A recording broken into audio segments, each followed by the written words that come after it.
Assalamualaikum warahmatullahi wabarakatuh. Puji syukur kehadiran Allah Subhanahu wa Ta'ala yang telah memberikan rahmat dan hidayahnya kepada kita semua, sehingga kita dapat kembali berkumpul untuk melaksanakan pembelajaran, pemahaman, peserta didik, dan pembelajarannya. Shalawat dan salam tak lupa pula kita kirimkan kepada junjungan kita Nabi besar Muhammad SAW yang telah membawa kita dari alam jahiliyah menuju ke alam yang serba canggih dan penuh dengan ilmu pengetahuan seperti yang kita rasakan pada saat ini. Yang sama-sama kita hormati pengampu mata kuliah pemahaman peserta didik dan pembelajarannya, Ibu Desi Hanisa Putri, serta teman-teman yang insya Allah dimuliakan oleh Allah Subhanahu wa Ta'ala. Baiklah, kami dari kelompok 1 akan memaparkan hasil diskusi kami mengenai pembelajaran pemahaman peserta didik dan pembelajarannya pada ruang kolaborasi.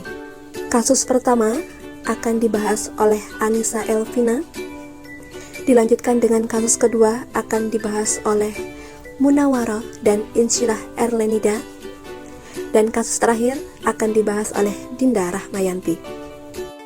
Baiklah, saya Anissa Elvina akan membahas mengenai kasus yang pertama. Bayangkan jika Anda adalah seorang guru matematika di kelas 7. Saat ini Anda hendak menyampaikan materi mengenai matematika sosial, yakni mencari nilai rata-rata atau MEAN. Untuk memudahkan peserta didik dalam memahami pembelajaran, Anda mencoba untuk membuat urutan atau langkah-langkah yang perlu diikuti oleh peserta didik agar dapat mencari nilai rata-rata pada sebuah soal. Anda meminta kepada peserta didik untuk mengerjakan soal yang Anda berikan. Hasilnya, peserta didik mampu mengerjakan dengan benar sesuai dengan langkah yang telah Anda siapkan. Beberapa saat kemudian, Anda meminta kepada peserta didik untuk mengulangi soal yang sama tanpa melihat urutan pengerjaan soal, dan peserta didik mampu mengerjakannya dengan benar. Pertanyaannya, menurut Anda, apa yang membuat peserta didik mampu mengerjakan soal dengan baik pada percobaan kedua tanpa melihat urutan atau langkah pengerjaan soal? Nah, jadi peserta didik mampu mengerjakan soal dengan baik pada percobaan kedua karena sebelumnya peserta didik sudah diberikan stimulus berupa langkah-langkah pengerjaan soal oleh guru.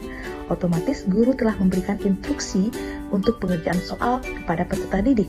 Peserta didik juga disuruh untuk melakukan pengerjaan ulang soal yang sebelumnya sudah dikerjakan, sehingga peserta didik terbiasa mengerjakan soal tersebut tanpa harus melihat urutan langkah pengerjaan soal. Nah, jadi peserta didik sudah terbiasa mengerjakan soal tersebut karena adanya pengulangan dan juga instruksi dan bimbingan oleh guru. Kemudian, sebagai seorang calon guru, dalam kegiatan belajar yang seperti apa metode di atas dapat diterapkan? Elaborasi jawaban Anda dengan menyertakan teori yang berkaitan. Nah, sebagai seorang calon guru, kegiatan belajar yang membutuhkan bimbingan dan instruksi dari guru, salah satu yang ingin diterapkan. Seperti contohnya adalah pengerjaan soal matematika, di mana awalnya guru memberikan contoh pengerjaan soal, kemudian membahasnya dengan peserta didik. Kemudian, guru memberikan contoh soal yang sejenis agar peserta didik terbiasa mengerjakan soal yang diberikan. Perubahan perilaku peserta didik disebabkan karena guru memberikan banyak pengulangan pembelajaran berupa latihan agar terbentuk perilaku atau pembiasaan seperti yang diinginkan. Hal ini sesuai dengan teori belajar behavioristik, di mana teori belajar behavioristik adalah teori belajar yang berfokus pada perubahan perilaku peserta didik sebagai hasil dari proses pembelajaran.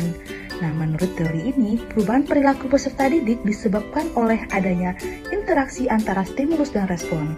Kemudian, teori behavioristik mampu mengoptimalkan bakat dan kecerdasan peserta didik yang sudah terbentuk sebelumnya melalui kegiatan pengulangan dan pelatihan yang berkesinambungan.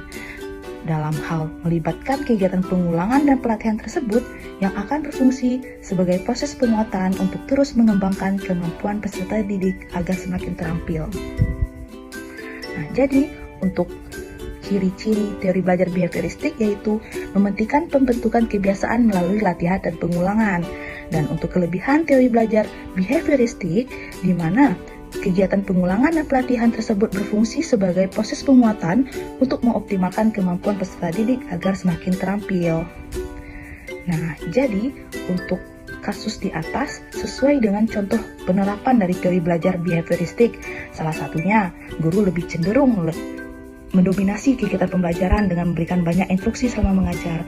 Guru memberikan latihan soal, kemudian guru juga memberikan banyak pengulangan pembelajaran berupa latihan agar terbentuk perilaku atau pembiasaan seperti yang diinginkan.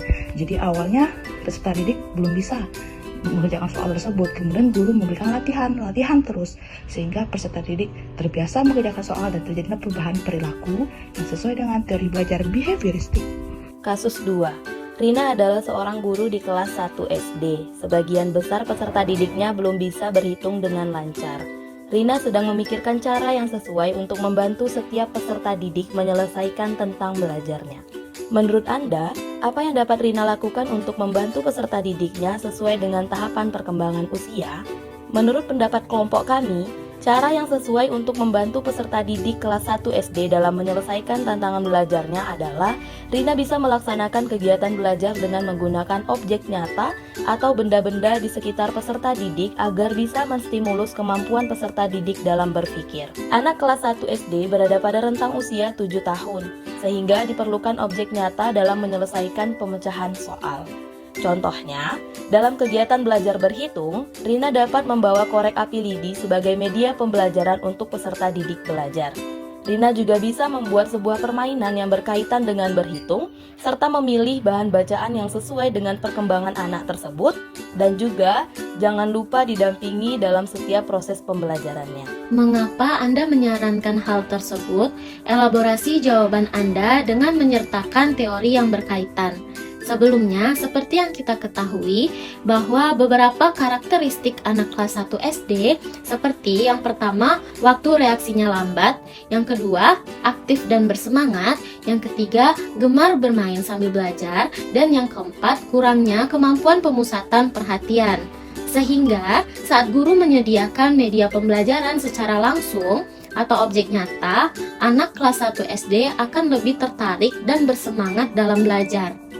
Menurut kelompok kami, dengan menyediakan media pembelajaran berupa objek nyata, kegiatan berhitung sambil bermain, dan memilih buku bacaan yang sesuai dengan anak kelas 1 SD, 3 hal tersebut merupakan saran yang sesuai untuk meningkatkan motivasi belajar dan memudahkan pemahaman anak kelas 1 SD.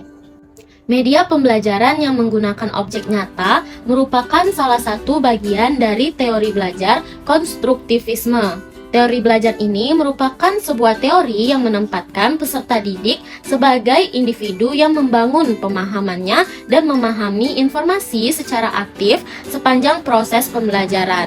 Teori pembelajaran konstruktivisme salah satunya juga mendorong kemandirian dan inisiatif peserta didik dalam belajar. Pada kegiatan pembelajaran berhitung, guru bisa mencontohkan terlebih dahulu cara berhitung, contohnya menggunakan media korek api pada pembelajaran untuk kelas 1 SD yaitu penjumlahan dan pengurangan. Kasus 3. Made adalah seorang guru yang mengajar di salah satu sekolah negeri wilayah Bali. Ia mengampu mata pelajaran bahasa Indonesia. Ia hendak mengajarkan materi teks deskripsi pada peserta didiknya. Pada buku cetak yang menjadi panduannya saat mengajar, terdapat beberapa contoh teks deskripsi menceritakan tentang bangunan-bangunan pencakar langit yang ada di ibu kota. Dengan memperhatikan latar belakang setiap peserta didiknya, Made pun mencoba untuk memberikan contoh berbeda.